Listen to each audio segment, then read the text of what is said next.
নতুন নতুন ভিডিও নিয়ে আমি চলে আসলাম আপনাদের মাঝে।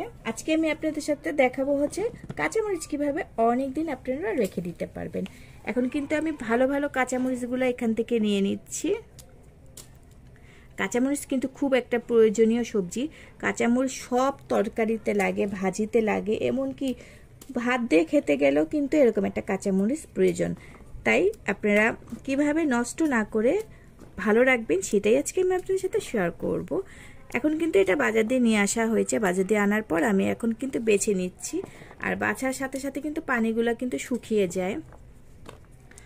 চাইলে কিন্তু আপনারা একটু রেস্টে রাখতে পারবেন, আর না হলে না রেস্টে রাখলেও হবে, কারণ এই মরিচগুলোতে তেমন একটা পানি নাই। আর যদি বেশি পানি থাকে তাহলে কিন্তু একটু রেস্টে রেখে দেবেন, তাহলে তাড়াতাড়ি শুকিয়ে যাবে।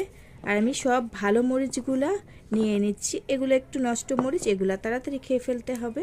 এখানে সব ভালো মরিচগুলা নিচ্ছি। সবগুলা কাঁচামরিচ বেছে নিয়েছি। আর দেখুন একটা ফোঁটাও কিন্তু পানি নাই। অবশ্যই কিন্তু খেয়াল রাখতে হবে যে পানি যাতে না থাকে। আর বেশি যদি কাঁচামরিচ হয় আপনারা কিন্তু 2টা পলি ব্যাগে রাখবেন। আমার এখানে কিন্তু একটা পলি ব্যাগেই হয়ে যাবে সম্পূর্ণ কাঁচামরিচগুলো। আর অবশ্যই কিন্তু পলি ব্যাগটা শুকনা নিতে হবে, না হলে কিন্তু কাঁচামরিচগুলো তাড়াতাড়ি নষ্ট হয়ে যাবে। আমি একটাতেই সবগুলা কাঁচামরিচ রেখে দিচ্ছি। আর অবশ্যই কিন্তু পলি ব্যাগটা পুরাই যেরকম করে নিয়েছি। আপনারা চাইলে কিন্তু না ছিঁড়েও নিতে পারেন। আমি পুরাটা সম্পূর্ণ ছিঁড়ে নিয়েছি। আর এখন কিন্তু আমি এইটা কিভাবে রাখবো সেটাই আমি আপনাদের সাথে শেয়ার করছি। একবারে দেবেন না, এরকম করে কিন্তু 4 ভাঁজে দিতে হবে, তাহলে মরিচগুলো অনেক ভালো থাকবে। আর অবশ্যই নর্মাল ফ্রিজে রাখতে হবে। আপনারা নর্মাল ফ্রিজে এরকম করে রেখে দেবেন মরিচগুলা, দেখবেন অনেক দিন ভালো থাকে।